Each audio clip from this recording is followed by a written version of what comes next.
Hello दोस्तों। तो ये सागरीय तरंग जो है हमने कल पढ़ लिया था, तरंग उत्पत्ति भी पढ़ ली थी और हम लोग पढ़ेंगे आज ज्वार भाटा के बारे में।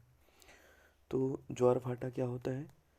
तो सागरीय जब जल में गत्यात्मकता मतलब उछलती रहती हैं, गति करती रहती हैं सागरीय जल, तो उसमें जब लंबवत दोलन होता है तो इसी को कहते हैं ज्वार भाटा। इसमें ऊपर उठने को ज्वार और नीचे गिरने को भाटा कहते हैं। तो इसको आप लोग पहले भी पढ़ चुके होंगे। अब इसको हम लोग परिभाषा देखते हैं। सागरीय जल के गत्यात्मकता में जल कणों के लंबवत दोलन का दीर्घतम स्वरूप ज्वारभाटा के रूप में प्राप्त होता है। सूर्य, चंद्रमा आदि के आकर्षण बल के प्रभाव से संपूर्ण सागरीय जल का उत्थान ज्वार तथा पतन भाटा कहलाता है। यह एक क्रमबद्ध एवं सावधिक परिघटना है। सावधिक माने कुछ ही समय के लिए, और एक क्रम से होती है, क्योंकि एक के बाद एक निश्चित घटना घटित होती है। ज्वार उत्पादक शक्तियाँ कौन कौन सी शक्तियाँ ज्वार उत्पन्न करती हैं? पहला है चंद्रमा और सूर्य की ज्वारीय शक्ति। तो न्यूटन के नियम के अनुसार जब दो पिंडों के मध्य के द्रव्यमान जो होते हैं उनकी गुरुत्वीय बल का अनुक्रमणपाती होता है, क्योंकि फार्मूला होता है एफ इक्वल टू जी एमोनियम टू अपान डी स्क्वायर, जो कि डी दूरी है, तथा उनके मध्य की दूरी के व्युत्क्रमणपाती होता है इस फार्मूले से। फिर है इस संदर्भ में चंद्रमा सूर्य से द्रव्यमान में छोटा होने के बावजूद जो है समीप होने से अधिक ज्वारीय बल लगाता है। जो चंद्रमा है वो तो छोटा है सूर्य से, लेकिन जो है समीप होने की वजह से अधिक ज्वारीय बल लगाता है, और जिसका जो मान होता है 11:5। मतलब अगर ये 11 का बल लगाएगा तो ये 5 का बल लगाएगा। तो इससे कितना गुना है? तो भाग दे दो, 5 5 दूना 10 और 0.1 हो गया। तो फिर लगभग 1.7 गुना, लगभग 2.17 गुना होता है, लेकिन भाग देंगे तो 2.2 आ जाएगा। तो इतने के लगभग गुना अधिक इसका चंद्रमा का ज्वारीय बल लगता है। केंद्र प्रसारित बल सेंट्रीफ्यूगल फोर्स जो होता है वो क्रिया के विपरीत क्रिया जो होती है, क्रिया प्रतिक्रिया का नियम न्यूटन का पढ़ा होगा आपने। तो क्रिया के ठीक बराबर परंतु विपरीत दिशा में प्रक्रिया बल कार्य कर रही होती है, तो इससे भी ज्वार उत्पन्न होता है। ज्वार भाटा के प्रकार कितने हैं? तो ज्वार भाटा का प्रकार है मासिक ज्वार, स्प्रिंग टाइट। मासिक ज्वार में दीर्घ ज्वार भी होता है और लघु ज्वार भी होता है।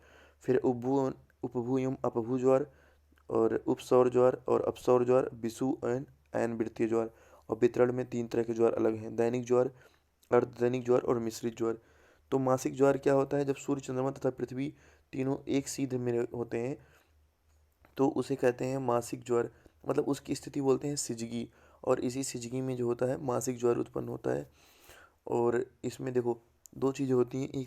एक तो होता है, पहले इसको एक बार हम लोग चित्र में समझ जाते हैं, फिर उसके बाद देखो ये जो है सूर्य है। तो मान लिया चंद्रमा की यमोन स्थिति, एक बार चंद्रमा यहाँ है, एक बार चंद्रमा यहाँ आ गया, फिर यहाँ आ गया, फिर यहाँ आ गया, क्योंकि ये पृथ्वी बीच में है तो चंद्रमा पृथ्वी का चक्कर लगा रहा है। तो जब चंद्रमा यमोन स्थिति में है तो पृथ्वी के सबसे नज़दीक है, तो इसे उपभू ज्वार कहते हैं। यहाँ जो ज्वार उत्पन्न होगा उपभू होगा। और यहाँ चंद्रमा आ गया तो पृथ्वी से दूर है, अपभू ज्वार। जैसे हम अपसौर उपसौर पढ़े थे।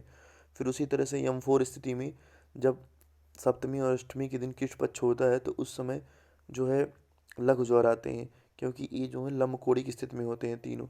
चंद्रमा, सूर्य और पृथ्वी तीनों लंबकोड़ी की स्थिति में होते हैं। ऐसे देखो लंब है, ऊपर लंब और नीचे लंब, तो इसमें लघु ज्वार आते हैं। तो ये जो है अमावस्या के दिन, क्योंकि सूर्य और पृथ्वी के बीच जब चंद्रमा आती है तो सूर्य ग्रहण होता है और अमावस्या के दिन होता है। और जब चंद्रमा और सूर्य के बीच पृथ्वी आ जाती है, इस वाले चंद्रमा को लें, तो जब पृथ्वी आती है तो वहाँ पे कौन सा पूर्णिमा होता है? पूर्णिमा के दिन होता है चंद्र ग्रहण। और स्थिति की कंडीशन होती है जब सूर्य, अमावस्या के दिन जब सूर्य ग्रहण लगता है तो युति होती है, और पूर्णिमा के दिन जब चंद्र ग्रहण लगता है तो वियुति होती है। इसमें दीर्घ ज्वार आते हैं। तो सिजगी की अवस्था में दीर्घ ज्वार आते हैं, और जो आपका लंब कोड़ी की स्थिति होती है उसमें लघु ज्वार आते हैं। युति में जो होता है सागरीय जल का थोड़ा सा और भाग बढ़ जाता है, क्योंकि आकर्षण बल बढ़ जाता है। इसी तरह से वियुति में भी थोड़ा सा बढ़ जाता है ज्वार, तो 20% ज्वार अधिक हो जाता है सिजगी की कंडीशन में। और युति और वियुति भी ये सिजगी की कंडीशन है। तो यही, अब इसको पढ़ लेते हैं। मासिक ज्वार में प्रत्येक चंद्रमा की अमावस्या एवं पूर्णिमा के दिन सूर्य, चंद्रमा एवं पृथ्वी एक रेखीय स्थिति में उपस्थित होते हैं, जिसे सिजगी कहते हैं। यह दो प्रकार की होती हैं। युति जो होता है अमावस्या को प्राप्त होती है, और विभूति जो होती है पूर्णिमा को प्राप्त होती है। दीर्घ ज्वार कब आते हैं? अमावस्या और पूर्णिमा के दिन आते हैं, जब जब चंद्रमा एवं सूर्य का आकर्षण बल तथा विपरीत दिशा में पृथ्वी द्वारा आरोपित अपकेंद्रीय बल के प्रभाव से माह का जो है सबसे ऊंचा ज्वार भी प्राप्त होता है, दीर्घ ज्वार। इसे स्प्रिंग ज्वार कहते हैं। और दीर्घ ज्वार की जो ऊंचाई है 20% अधिक होती है। और लंबकोड़ी की स्थिति ये वाली हो गई जो मैंने यहाँ से काट करके ऐसे बताया था। तो ये लंबकोड़ी की स्थिति हो गई इस तरह से। और यहाँ पे क्या है, इसको एक बार देख लेते हैं। अच्छा, ये लघु ज्वार की घटना है। जब लंबकोड़ी की स्थिति होती है तो लघु ज्वार हो जाता है।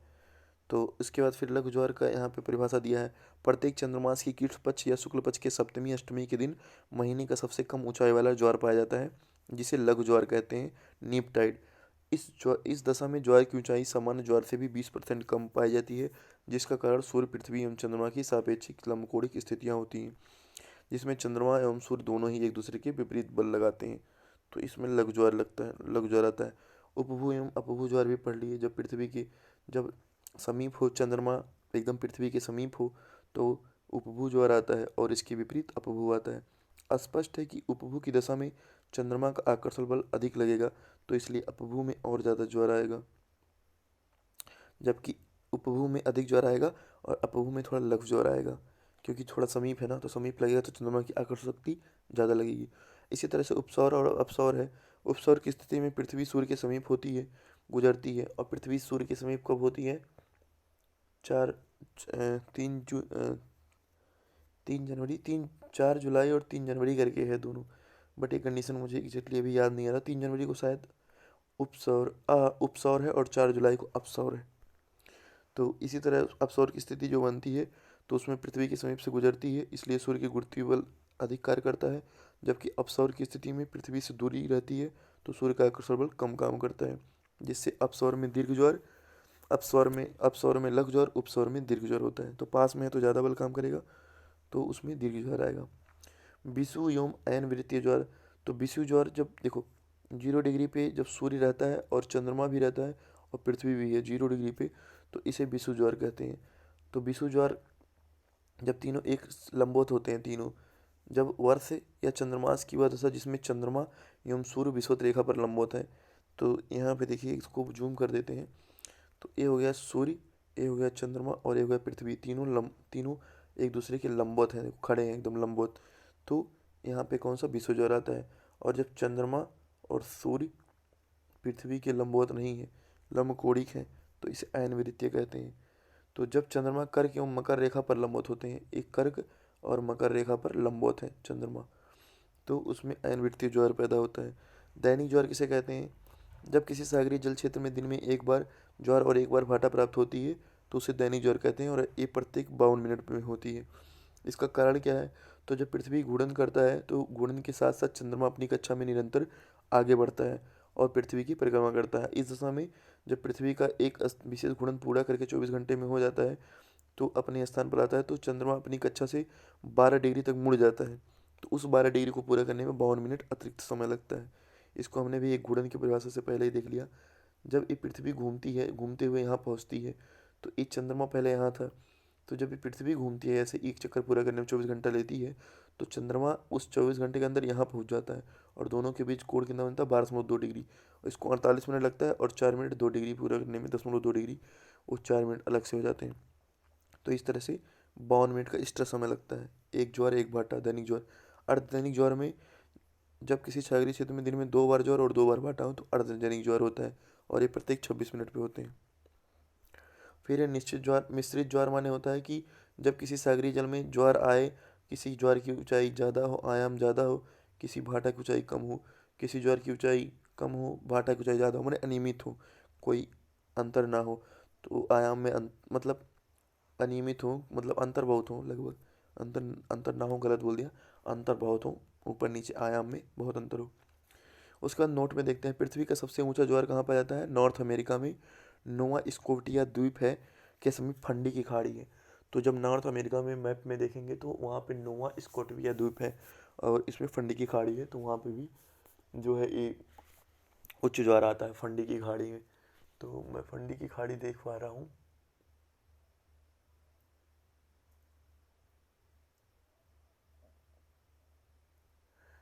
मैप में मैंने देख लिया है फंडी की खाड़ी, आप लोग भी अपने मैप में देख लेना। दूसरा है भारत का सबसे ऊंचा ज्वार कच्छ की खाड़ी के मुहाने पर अवस्थित ओखा नगर तट पर आता है, ये भी इम्पोर्टेंट है।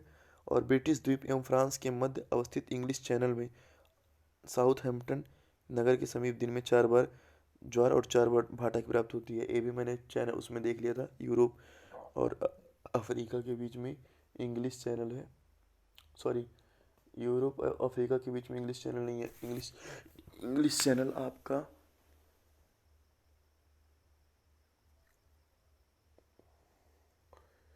आप इंग्लिश चैनल